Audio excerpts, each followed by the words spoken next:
I'm Alex Voss, the founder and owner of booksforecars.com. We're an automotive bookstore with 60,000 books here, all about cars. Shop manuals, owner's manuals, restoration guides, history books, parts manuals, sales brochures, any type of literature on any kind of car, anywhere in the world, from the invention of the wheel to current. That's the FSO Poloneze. Okay. Well, it looks in pretty good shape. Whoa, what the fuck? Yeah, the body sure held up good. I got a little rust in the back, but Yeah, the bodywork was already done at least once. do you ever get stopped by the police? They have questions? In the United States, not really. Is this the push rod? Yeah, that's Yeah, the pusher okay. one. Actually modernized with hydraulic lifters and bored out to 1.6 liter. Aha, regular is 1.5? Yeah, standard one was 1.5, modified oil system and hydraulic lifters. That's a propane implant, actually. So you can run off either fuel? Yeah, to one of the two fuels. Actually good when something goes wrong with the fuel system, because it's pretty much a completely separate fuel system. And do you have a second fuel tank for the...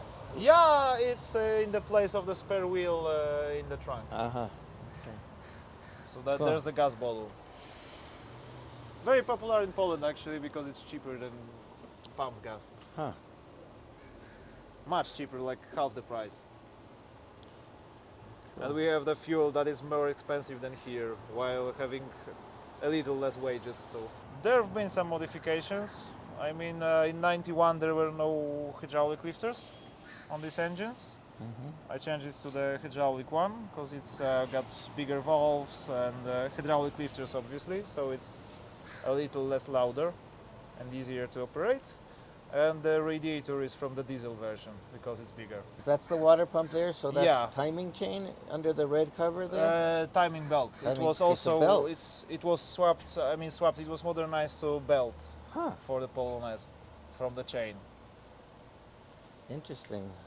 But it's all covered in, huh? Yeah, it's under the cover there. So what do you want to do first? Test drive or an interview? Well, I'll be better equipped for the interview if I do the test drive first, but... Okay. Okay, Yeah, no power steering too. Yep, that was also something that you had to pay for, and you had to pay a lot. If you're on the highway mostly, it doesn't really matter.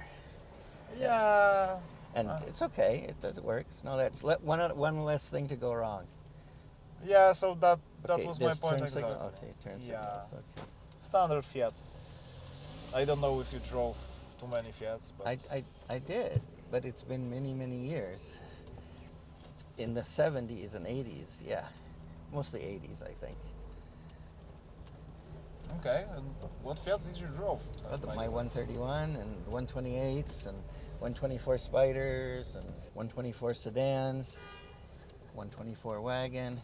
So if you drove that many Fiats, I'm really interested in your opinion on that, the Polish take on a Fiat. Well, it's been so long ago. The other thing is, Italian cars usually, I used to say, had a typical Italian driving position where the feet were close and the wheel was far away, right?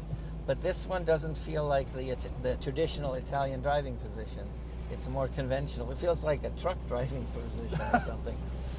Oh, okay. I'm lugging it. Sorry about that. Yeah. Does it have synchro mesh to first gear? Yeah, it's got it. And also it likes revs actually. Like Okay. for example, uphill it likes 3000 at least.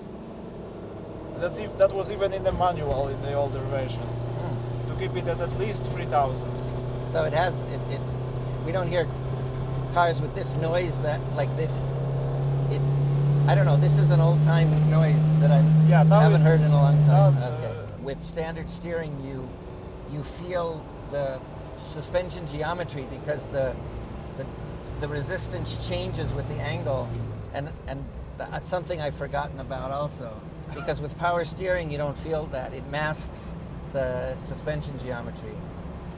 Yeah, and it's got a bit of a disalignment, so Okay. so it's swerving a bit to the right now. But I'm really interested, how will this suspension feel to you anyway? Because The suspension feels fine. I mean, it feels rugged. It doesn't feel uncomfortable. I mean, it's not exactly a Cadillac or Rolls Royce, ride, but okay, I'm at 3,500. so how did it pass the test of a steep hill? It went fine. I mean, I didn't push it. It didn't feel like it was straining. It particularly. I mean, it did fine. Nowadays everyone has these big engines, and you don't need it. I mean,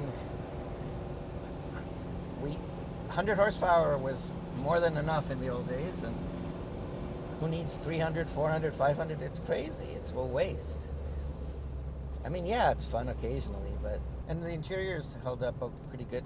That was one thing with the Fiats at the time in the 70s, is that the design on paper and in the photos looked really good, but when you got up close, the fit and finish was...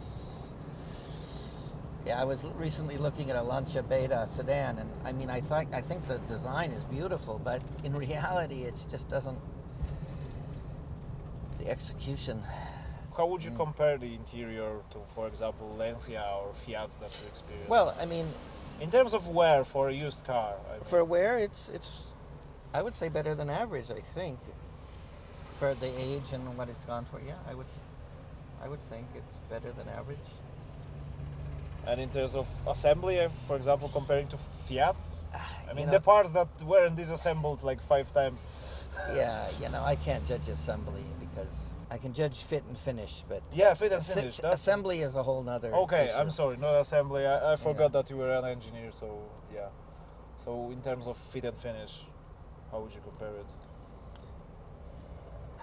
I mean, it's held up pretty good. Yeah. I don't know. Especially to Fiats. I mean, that's interesting for me. Yeah, I think so. 'Cause I don't know anything about the new Fiats. I haven't, because we haven't had new Fiats here, but I remember Fiats from the 70s, from the era when this came out. Yeah, I guess they were a bit more, I mean, sturdy or wear-proof than some Fiats in the 70s, those interiors. Okay, now this is a 5 speed. Okay, so I'm in 4 now. Okay. Yeah, I mean, Fiat was early with the 5 speeds, and wow. So yeah, I feel the I mean, you're just cruising very comfortably at highway speed because of probably the axle and the 5 speed. All right, so we're at 100 km/h. Yeah, now if you would shift it to fifths, it would just cruise at that. Very comfortable. When I didn't have the hand on the wheel, it was kind of wiggling. But when I have the hand on the wheel, it's fine. But it seemed to be, I don't know if it was wind or it was the alignment, but I don't feel any vibration. It's just that it seemed to... Whoa, What the fuck was that? Should I slow down? Maybe something strange happens. Let's get the hazards on and check what happens. Probably the strangest part is that everything seems fine. Something on the road? Yeah. Co? Czyli dylatacja. Okay. False alarm. Okay. Sorry, I'm really sensitive to the Yeah. sounds when when I know that I have to drive it to Panama. Yeah, I understand. Did you ever make it over to the shop, at the Derby? No, actually, we didn't have time for that yet. But maybe tomorrow, because probably we will stay just a day longer than we planned because of that alignment thing. I could drive this long distance. Okay. And like the city driving, how does it feel? Okay, I mean, it's old school. I mean, these days people would call it underpowered, but it's perfect. It has enough power for me for city driving. It's what I learned to drive on cars like this. Is there something you, for example, really dislike about this car? Like, because you told about many things that are okay or fine, but is there something you dislike? I like cars that have a little character and are less than perfect. Okay. I mean, it's a nice idea. I'll tell you why I asked that question. this car gets a lot of hate in Poland. I mean, it's 50-50. Some people really love it and think it's a legend, and others really hate it. So that's why I'm asking you, because it's a fresh opinion or something like that. Because you're not from Poland, you have no nostalgia over it or something like Right. that. So your opinion is like not biased. So that's why I was asking. I think there's a lot of fashion associated with public opinion sometimes. I remember when I was growing up, everyone was down on the big American cars. They called them luxury barges and boats, and you know, the big Cadillacs and big Buicks, and they said, oh, they don't handle, or you know, everyone in the enthusiast community was in the import-minded community was talking handling. But now when I drive those big old American cars, if they're in good physical shape, they handle quite nicely. So there's a lot of fashion associated with opinion, I think. But I mean, yeah, it feels a little agricultural. It feels a little bit like a truck, like a little truck. Okay, is that such a bad thing? There are obviously more comfortable vehicles, and I think the fuel injection has made a big difference in terms of tractability and drivability in modern cars. I mean, that was a huge step up. Carbureted cars have a different feel to them. Probably not a car that I would throw around on a gymkhana, or drive it carefully with some gingerly and with some respect. You can't drive it the same way that I would a new Toyota Corolla or a Honda Civic or something like that. Yeah, you could see it, especially when people that drove only injection are first time in a carbureted car. You can see how big the difference is for them. Like first time I can see that they don't know how to operate it, because basically gas pedal feels completely different and the reaction of the car is completely different. You know, fuel injection technology has improved over the years, but at the beginning, when they were first introduced, carburetor were able to achieve higher maximum power, which is why Ferrari was late to the game. Because when Ferrari introduced the 308 GTI, the peak power went down just a little bit, and they resisted implementing injection until they absolutely had to. So, what's your final opinion, if you have any final thought on the I don't have a the final test drive? opinion. It's, you know, life's complicated. You can't just. So Thank you. Okay, that's also a final thought. Thank you. It's been a pleasure and an honor, and it brought back some nice memories to me. Yeah. I mean, in general, there's also the difference between European cars and American, what we're used to, because in Europe, people drive smaller cars and rev them higher, and you're pushing the motor more in the city than in the United States. We have this kind of really, most of the cars are overpowered and very leisurely. You don't have to rev them, and especially in the city. So Yeah, that's a different style, completely. yeah. You can see it even in the style of driving in the city. I mean, it's different. Okay, so Thank you. we can go now to your bookstore and You're talk about that. You're welcome to come. This place is actually something you've probably never seen. It's like a wonderland if you like car literature. Never mind the pronunciation. Jeśli lubicie książki, Literature. jeśli lubicie książki o samochodach, to jest cudownie. Yeah, I had to tell that in Polish. What interests me, is there interest in such books here in America? Because, you know, most of places like that died in Europe because of low interest in that in there. So, how does it go here? It's not a growing field, but there is a lot of interest. People who restore cars, people who bought a car and are interested in learning about its history, people who are thinking about buying a car, people who just collect books or collect automotive books. And sometimes it's just an owner's manual. A person bought a car for his daughter, first car, and he wants to give her the owner's manual, and it didn't come with the owner's manual. So there's all kinds of reasons why someone would want an automotive book. Okay, and how did it all start, the business? Well, it happened a bit by accident. I always liked cars and I always liked books. I was a parts manager of a Peugeot dealership here in Seattle before I went to Detroit to work for General Motors as an engineer. And so I was playing with Peugeots on the side, and the Peugeot dealership in downtown Detroit, at that point it was only a service franchise because Peugeot had left the US market and they wanted to pick up Oldsmobile in addition to the Cadillac franchise that they had. And Oldsmobile came and told them they could have Oldsmobile only if they got rid of every sign of Peugeot in the store. So they gave me all their manuals. And so when people would call me for parts, I would also ask them if they want a manual, and invariably they did. And it was a lot easier selling manuals than parts because you didn't have to climb under the car in negative 20 degrees in the winter to pull out a starter. And so I started calling around the other Peugeot dealers that were going out of business, asking to buy their manuals. And they would say, well, sure, you can have our Peugeot manuals. We don't need them anymore, but how about Suzuki as well? Because we don't need those either. And so little by little, I started accumulating more and more makes and lines. And then the internet was just starting out. So I put up a little website, and I was target marketing small makes that weren't generally supported. Because if you have a Corvette or a Jaguar, you're already getting catalogs every week in the mail. But if you have a Peugeot, a Citroën, you don't get catalogs in the mail. So I started small in that way, and it morphed and it got bigger and bigger. And that's how it started. Okay, that's a nice story.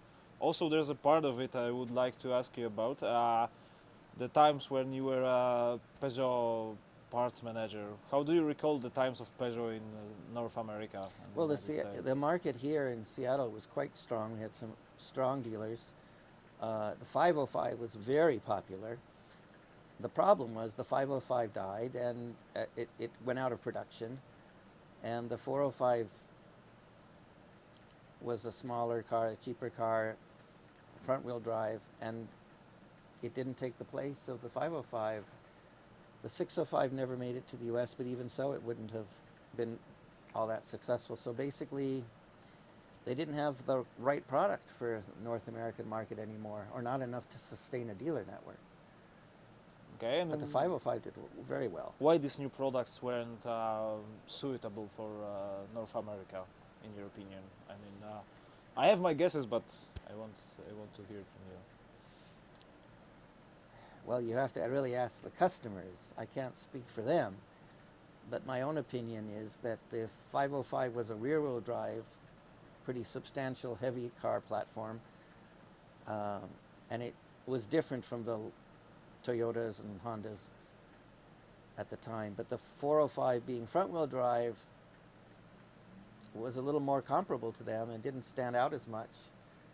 And it didn't have as unique a design. I mean, it was a beautiful design by Pininfarina, but it didn't stand out in the marketplace. It was hard to promote it as a premium product at a premium price tag. And of course, the 605 looked like the 405, and at least in America, people want to look, if they spend more money, they want to look like they spent more money, I think, but ultimately it wasn't my decision. Okay, understood. So, then you went to the General Motors to work in their design section, Yes, I recall. engineering design, not cosmetic design. Engineering design. So, how did you end up there, and why was it General Motors? Well, I always wanted to get closer to the origin of the product. When I was working at dealerships, I would always ask the factory reps, because they were the representative of the manufacturer. They were closer to the mothership. And I said, how do you become a factory rep? And I didn't really get a clear answer, but they all seemed to have a degree in engineering, and it made sense to study engineering if I wanted to understand more about an engineered product. So I started studying engineering here at University of Washington. And then one day I was in line to buy books, and at the checkout counter they have check out, like at the supermarket here, they have candy and magazines. So there they had a book called Peterson's Guide to Undergraduate Engineering Education. It listed all the schools and what degrees they offer. And so it had an index for different types of engineering studies and where they teach it. And there was a category, automotive engineering. And there was only one school listed. And it was called GMI. It was in Flint, Michigan. And now it's called Kettering University. But it started out as General Motors Institute. And I transferred over there. And I was able to get an engineering education geared towards automotive application. And the auto companies hire from there. And you told me that you worked on Corvette, right? Eventually, Project. yes. Mm-hmm. Could you tell me something about that? Maybe spill the beans a bit. Well, how did this project went? And well, I was on the C5 program, which was very exciting because all new engine, all new chassis. Of course, the C8 is also all new because it's a mid-engine. But at that time, the C5 was a radical departure with the transaxle. And that was very, very exciting to be involved with. And it seemed like after that, everything else, after that program was launched, then you're on maintenance. When you have an all-new program, it's very, very busy. And once that is in production, then it's a matter of just continuous improvement, small things. And that's not as exciting as when a program is complete and all new. So. what were you doing for this Corvette program?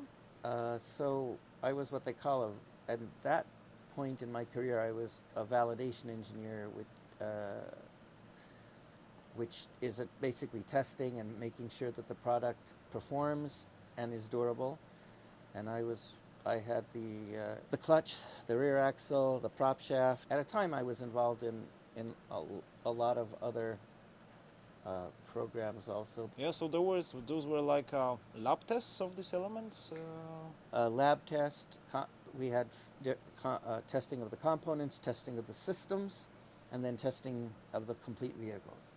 Okay, so you also worked on some prototype tests, Yes, right? yes. In fact, one of the fun things was that we were doing hot weather testing. GM at the time had a hot weather testing facility in Mesa, Arizona. But the program was running a bit late, and we ran out of the hot weather, and so we took the cars to Australia and tested them in the outback, where there's no speed limits, and we were based out of Alice Springs. So I got to visit Australia. That was a lot of fun. Oh, nice. Could you tell more about those testings in the hot weather with no speed limits? Well, they were successful. Okay. And no crazy stories, crazy speeds or something like that during testing? Well, if there were, I probably shouldn't talk about them. Okay, understood. Okay, that's a nice story. Were you on other exciting programs at General Motors? I mean, Corvette is always sort of the most exciting, but I was on the Oldsmobile Aurora, Buick Riviera, Buick Park Avenue, Pontiac Bonneville. I was on the Opel Sintra, which was an interesting product because it was the GM minivan, which was basically the Chevy minivan and the Pontiac Transport, but it had manual transmission, which was never offered in the U.S. It used a Saab transmission, and whereas in the U.S. there was just one transmission and one engine, the V6, an automatic. In Europe there was a four-cylinder gas, four-cylinder diesel, V6 Saab engine with automatics and with manuals.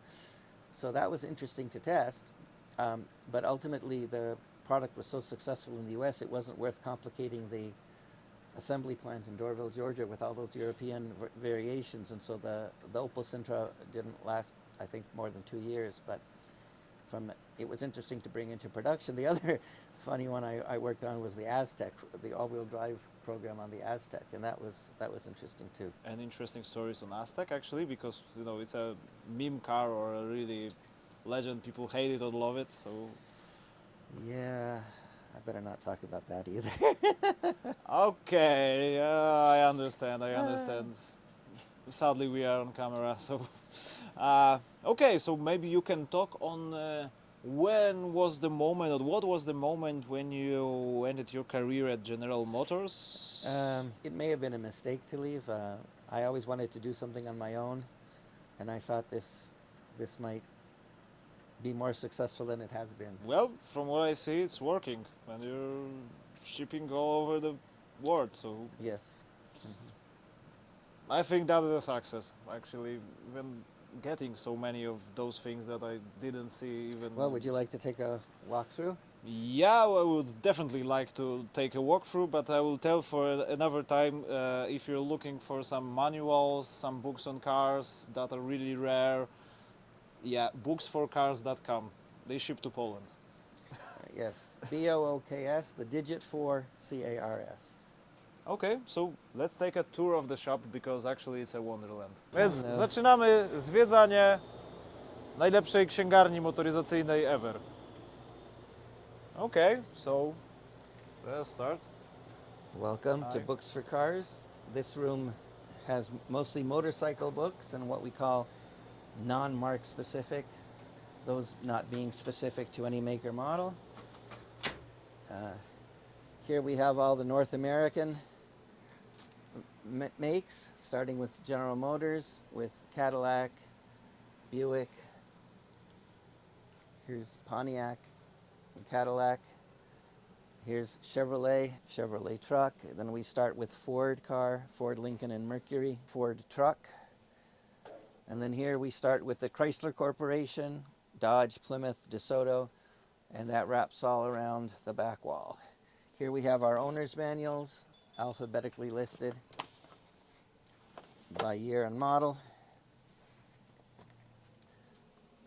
Then we have our Asian section. Here we have Suzuki and Lexus and Subaru. And here we have Mitsubishi, Isuzu, and Kia. Actually, it's not just Japanese, it's Korean also. So Asian, I guess you could say. And here we have Hyundai and Acura and Honda. Then down in this room, we have all our European manuals, That's the best part. including some of the American independents like Hudson Packard International. You have here, it's organized again alphabetically, starting with AC, Alfa Romeo, Aston Martin, BMW. Of course, we have Mercedes, Jaguar, MG, Triumph, Lotus, Rolls-Royce, Renault, and every make you can think of. Yeah, I was really surprised. Going was to just my Volvo and last Volkswagen, TVR, Tatra. We have a few Lada manuals, but we don't sell too many of those, of course. Even Tatra. Yeah, My God, yeah. Well, they're quite interesting vehicles, and although there aren't that many of them, they have a lot of interest to people, and rightly so, I suppose. yeah. I mean, they are really interesting. I'm just shocked that they somehow ended in your collection because it's not. I thought it wasn't really that known outside Europe.